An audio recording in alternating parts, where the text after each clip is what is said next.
Hey drivers, welcome back to Haptic Garage, where we focus on the everyday hobby mechanic with the right techniques, approach, and reasons to keep the project alive and drive the dream. Today we're going to do something extra cool. We're going to retrofit these old fog lamps with new LEDs. And they'll still look exactly like this because we're going to hide all the LED stuff inside. This is an old LED fog lamp that I've had laying around for a long time. I've just never done something with it. I think I bought it for hardly anything with a coupon on sale and all kinds of stuff. So ended up with these, never found a reason for them until now. We're going to try and squeeze them into this housing, and that's going to give us some pretty big advantages. Number one, we won't have to worry about replacing the bulbs.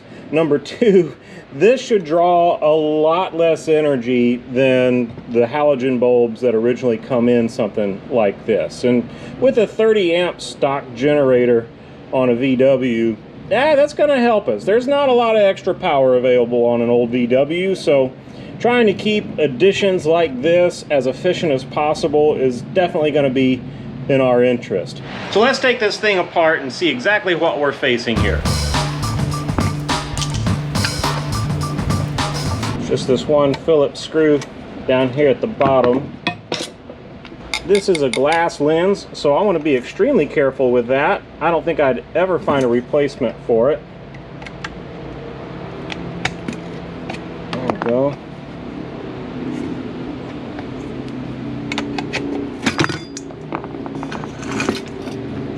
This reflector is in a lot better shape than the other one. This one's pretty much toast. Problem is I need the two to be the same.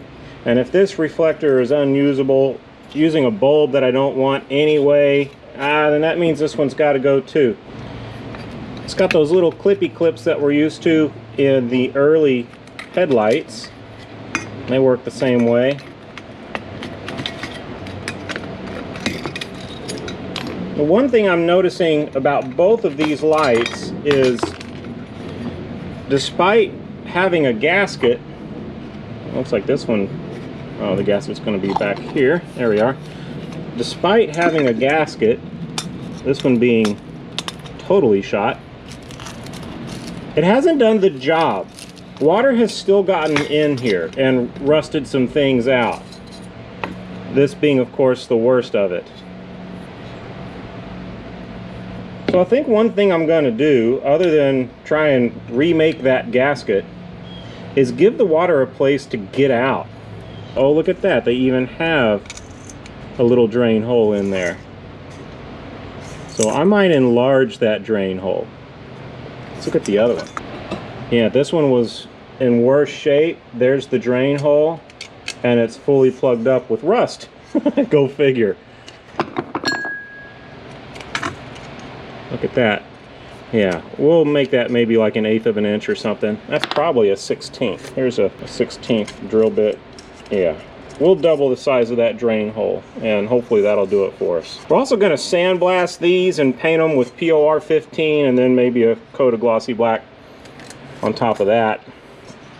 So they should be pretty well protected, but if the water just sits in there, that's gonna end bad. We'll see if we can improve on the original design a little bit. Okay, so that's all the insides. This is everything that we're going to fully replace. So this doesn't do us any good anymore. Or the worn out wiring. Really, we just need this light to sit in there, to mount in here, with, of course, the lens in place. And we need everything to fit. And there's our first problem, because this is not going to fit. This hood, number one, it's not necessary, and it's too big to sandwich inside there. So I'm going to cut all of this down. Also, the original mount here is not useful to us. I think we can use these screw holes back here. They actually came with hardware. So, and I managed to not lose the hardware. These screws thread into those holes. So basically, here's what I'm thinking. The seal goes here on the back of the lens. And then there was a flat part on the original reflector that seals up against it. So we're going to need to make a big open donut here, just a circle that goes along that seal to hold it in place, and the little clippy clips push against the back of our big donut. Then we can make one metal strap to come across the back. We'll weld that to our donut on either side and get 4 holes in there on that strap that will hold the LED in place. This gives you a better view of how this is totally in the way, right? So we're going to cut that completely off. Then we'll cut a gasket. We've got some 3/32 of an inch neoprene that we can use for that. I think that was the thickness of the original gasket, and then we should be all set. As for measurements here, I'm going to want the outside of my donut to be 5.5 inches. I need it to cover the back of that lens, but still fit inside the housing itself. So 5.5 inches should do the trick there. The inside of the donut hole, needs to be big enough that this fits through it. So I'm going to go for 4.5 inches. We're going to be cutting 2 holes, an inner and an outer, right? And I want them to be centered. So that's the center. That'll be where the pilot bit of the hole saw goes when we cut the inner hole. I've gone ahead and measured out, so this edge, this edge, this edge, and this edge is 5.5 inches apart, and we'll just make that circle with this soup bowl here. Of course, I'm off. Yep, that's 5.5 inches, not 5. I only messed up a little bit. So now the handy dandy soup bowl trick, just anything round would have done. You can imagine me running around the entire house looking for something that was a 5.5 inch circle, and you can imagine how I came up with this. Warms your heart and soul, folks. Not my favorite thing in the world, but we're going to use this hole saw to cut the middle, and once we have that, we'll cut the outside. I kind of want this extra edge out here so that I can clamp things down for the hole saw bit, and then it'll be much easier to cut around the outside after that's done. This board will give me a nice firm surface to do this on, where I can still clamp it to the table, and I've got it hanging out over the edge a little bit here so that the pilot bit goes through the wood without going into the table. One thing these hole saws do, if you don't have it in a drill press or something, is chatter. So as firm as I can get this, the better. I'm going to drill the pilot hole first.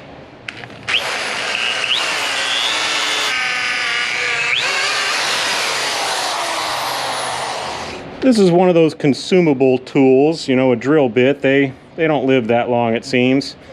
But this one, I broke it like right after I got it. It was a brand new bit and I broke it.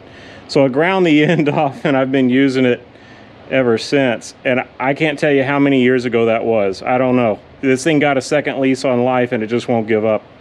I'm gonna mark my hole here. Of course, this should be inside of the 5.5 inch mark. We should have a 1/2 inch all the way around.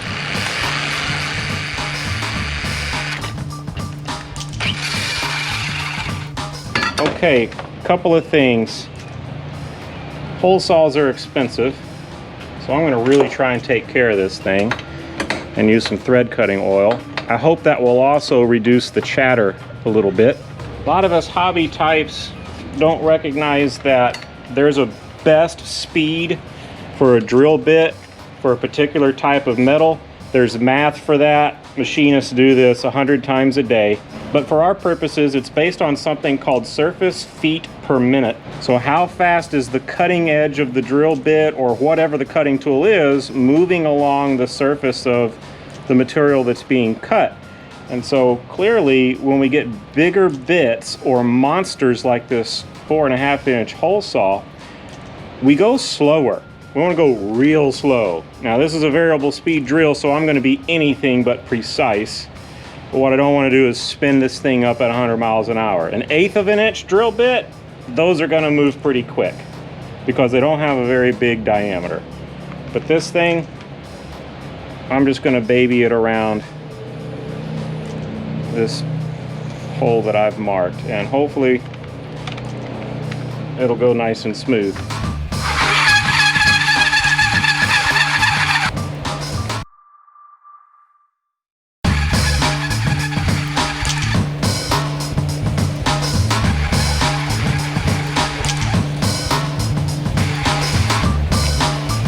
For the record, this is way, way, way easier in a drill press, but we don't all have one of those, so We're doing it this way.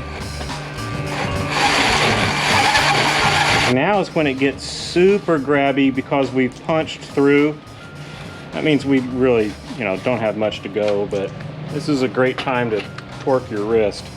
It's gonna go real easy here.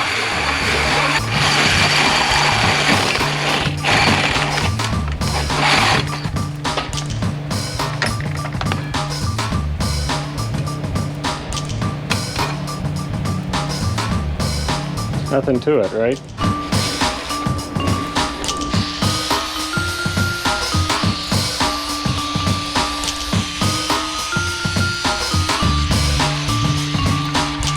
Okay, that's what we're looking for. All right, let's cut the outside.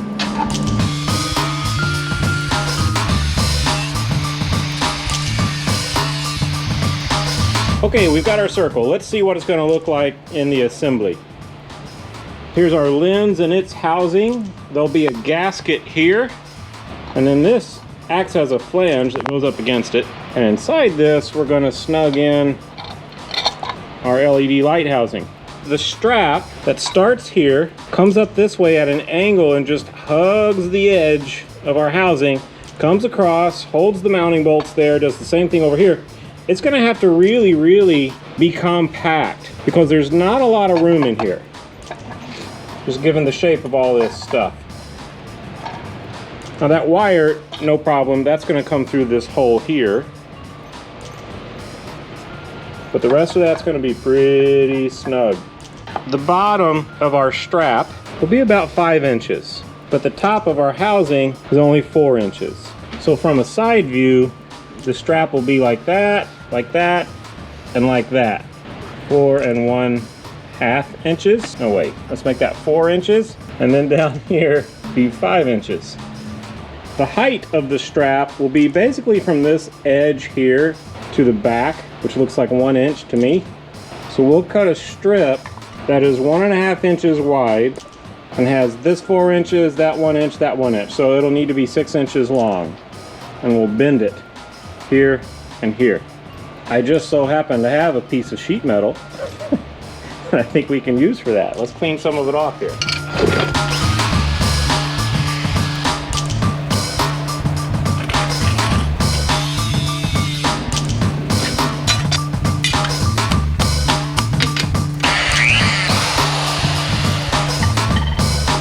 Okay, I'm gonna go ahead and bend along those lines. I've bent a little bit of a crown in it in the middle.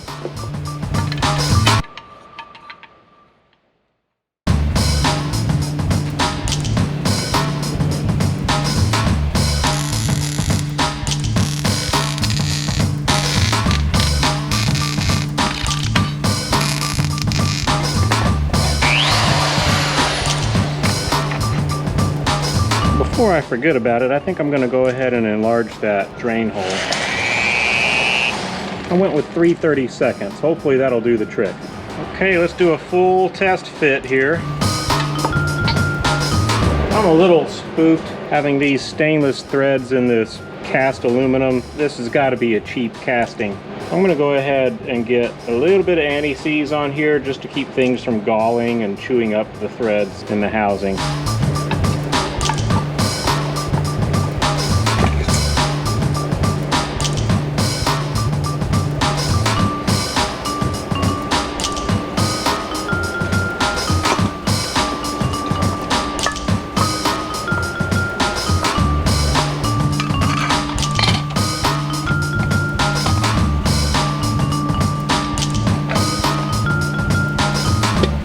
Okay, that's good. Look at this.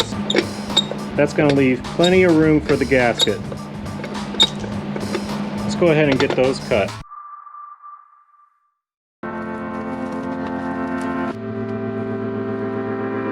Oddly enough, a 4.5 inch grinder disc is about 4.5 inches. Who'd have thunk it?